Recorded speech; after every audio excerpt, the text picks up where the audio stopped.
Okay, so we're now going to do 9.3. 9.3 is parametric equations and their derivatives. We know our derivative is dy dx, but in these particular examples, we're talking about parametric equations. I have x and y that are both functions of t. So hopefully you can kind of work through the logic. If I'm trying to find dy dx, I'm just going to take dy dt and put it on top of dx dt. So that's how we're going to find our derivatives for parametric. We're going to take our derivative of y with respect to t, put it on top of our derivative of x with respect to t. So I want to set myself up for success in this problem, and kind of like things like slope and of that nature, where I want to make sure that I'm doing the correct thing on the top and on the bottom of my fraction here. Okay, this is going to be dy dt.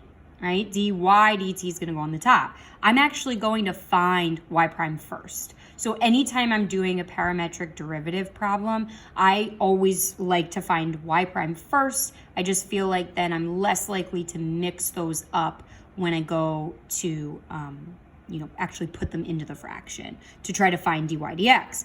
So y prime, I'm taking my derivative here. A little bit of a review, right? I just got a 2 in front. That's just a coefficient. Derivative of sine is cosine.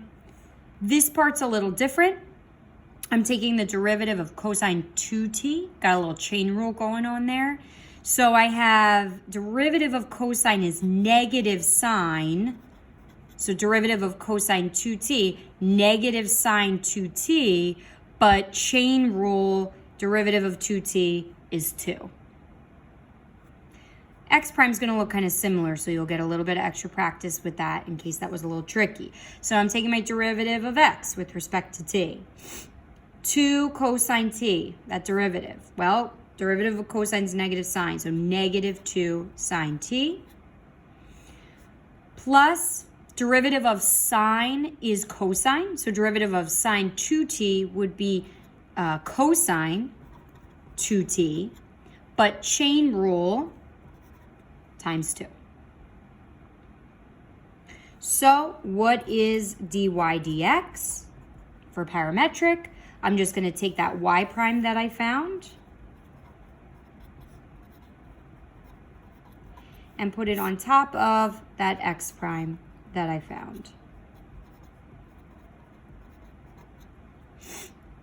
I'm being asked to find the slope of the tangent line. That's why I'm doing derivative.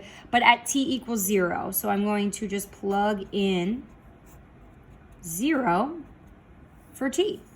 So I have 2 cosine 0 minus 2 sine 0. Let me think about this, right? What is cosine 0? What is sine 0? All of my sine zeros are just going to be 0. So the sine 0, 1 terms, pieces are just going to go away. So I'm going to have 2 cosine at 0 is 1. So 2 times 1 over 2 times 1. So 2 over 2. My derivative is 1. What is my slope of my tangent line at t equals 0 for this parametric function? 1. So those should be pretty straightforward. It's just a matter of making sure that you put the correct one on the top and the bottom and make sure that you take your derivatives properly. And that can be a good refresher when we think ahead to AP exam time. But we have some trickier things that we can maybe do with this. What if I'm asked to find some horizontal and vertical tangent lines? So example 2 says, find where all my horizontal and vertical tangent lines occur. So if I think about that, okay, let me think about my derivative, right? dy dx is dy dt over dx dt. Let me think all the way back to algebra 1 and finding slope. And if I have a horizontal line on a graph, what's the slope of that line? 0. How did I get 0? If I actually calculated, if I did slope formula for 2 points that are on a horizontal line, what did I actually have happen in that fraction for my slope formula? If I got a horizontal line graphed, then I must have gotten 0 on top of some number. And that's what led me to believe, okay, my slope is 0, there's a horizontal line. So if I want to know where all my horizontal tangent lines occur, I want this fraction to be 0 over some number. So I want, for a horizontal tangent line, I want dy dt to equal 0. And I want dx dt to not equal 0. I want it to be something else, some number. If I want a vertical tangent line, again, let me think all the way back to algebra 1. Vertical line on a graph. If I pick 2 points on that line, if I plug them into slope formula, what am I going to get? What's the slope of a vertical line? It's undefined. If I plug in a slope formula, I'm going to get some number on the top and I'm going to get 0 on the bottom. I know I can't divide by 0. So that's how I know it's an undefined slope. So I'm going to want dx dt to equal 0 to get a vertical tangent line. And I'm going to want my numerator, dy dt, to be some other number, not 0. I want to avoid the 0 over 0 case. So for horizontal tangent lines, I want my numerator to be 0 while my denominator is not. And for vertical tangent lines, I want the exact opposite. I want my denominator to be 0 while my numerator does not equal 0. So let's take a look at this parametric equation that we have. So I have x equals cosine 2t, y equals sine 3t. First thing I'm going to do is find dy dt and dx dt. All right, so dy dt, y prime, whatever you want to call it. So my derivative of sine 3t. So derivative of sine is cosine, but I have a chain rule in there, right? So cosine 3t, but times 3, chain rule. dx dt, derivative of cosine 2t. Cosine goes to negative sine, chain rule times 2. So those are my two derivatives, my dy dt and dx dt derivatives. And so I want to think about where those each individually equal 0. And this, from right now until we get t equals something, is all pre-calc review. So hopefully you remember how to solve trig equations. I'm setting dy dt equal to 0 because I want to see when that happens. When does 3 cosine 3t equal 0? I'm going to real quick divide both sides by 3 because that should hopefully be easy. Doesn't really change much. This is the part that you have to remember. How do I solve this, right? So there's a couple things here. It's a little intricate. First, I want to think about this as if it just says cosine t equals 0. Ignore the 3 momentarily. And I want to think about where cosine equals 0. Where does cosine equal 0? Cosine equals 0 at pi over 2, 3 pi over 2, 5 pi over 2, 7 pi over 2, and so on and so forth. So I'm going to list out a couple of those, but I have a 3t inside. So if you remember from pre-calc, you set those values equal to 3t. So where does cosine equal 0? Cosine equals 0 at pi over 2, 3 pi over 2, 5 pi over 2, 7 pi over 2, 9 pi over 2, 11 pi over 2. And I could continue that. I could go on. And we'll talk a little bit about when I know when to stop. But that's 3t. That's not where t occurs. That's not when cosine equals 0 for t at these values, right? So cosine 3t will equal 0. I'm just going to solve this like it's an equation. I'm going to divide both sides by 3. So I have a bunch of these tiny little equations. 3t equals pi over 2. 3t equals 3 pi over 2. So I'm dividing all of these fractions by 3. So I'm going to get pi over 6, 3 pi over 6, 5 pi over 6, 7 pi over 6, 9 pi over 6, and 11 pi over 6. The reason I went to 11 pi over 2 is because when I solve a trig equation, I always want to be in the interval 0 to 2 pi, and 11 pi over 6 is just before 2 pi. So these are all the values that t will equal 0, right? Or that cosine 3t will equal 0, all within the frame of 0 to 2 pi occurs at these values of t. And I'm just going to simplify because there's 2 of them that reduce.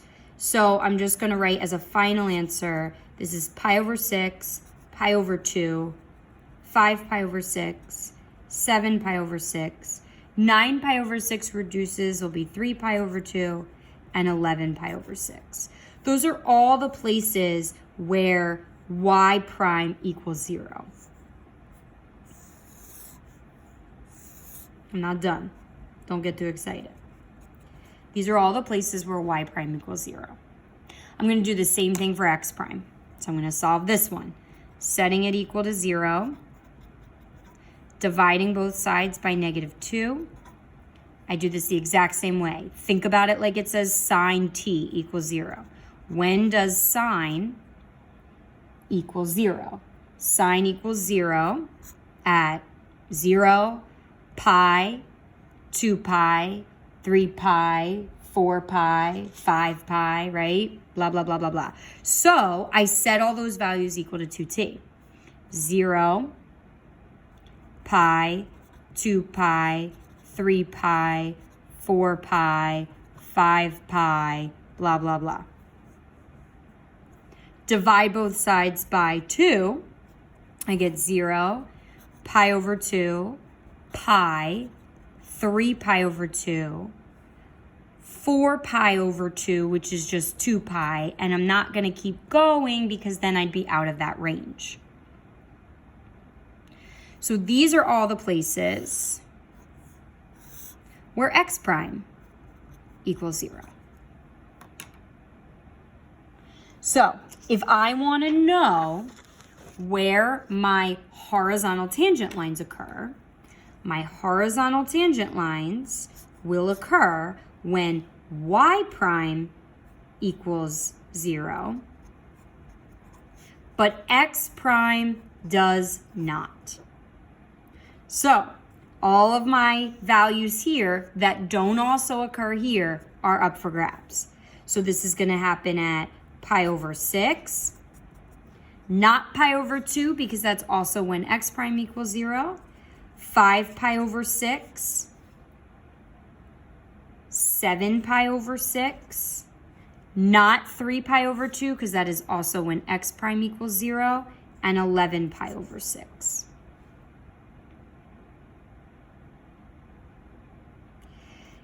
Now, the question, the original problem, if you remember, said find where all horizontal and vertical tangent lines occur. So I want to be able to report this as an xy coordinate. So what I'm going to do is I'm going to take my values of t and I'm going to plug them back into my original parametric equation.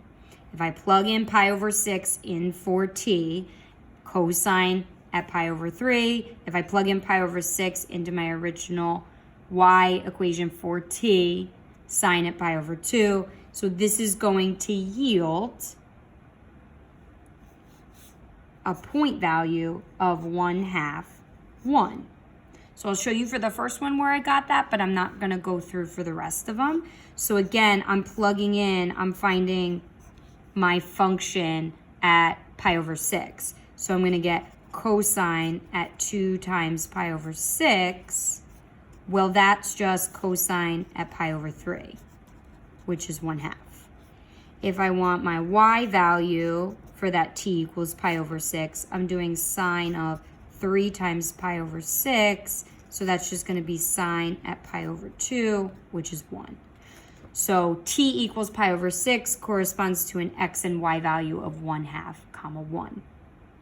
And I would do that for all of my points. So I would do that for 5 pi over 6. And I would get the same thing. I would get 1/2, 1. If I did it for 7 pi over 6 and 11 pi over 6, I would get 1/2, -1 for both of those. So where do horizontal tangent lines occur? Horizontal tangent lines occur at 1/2, 1 and 1/2, -1.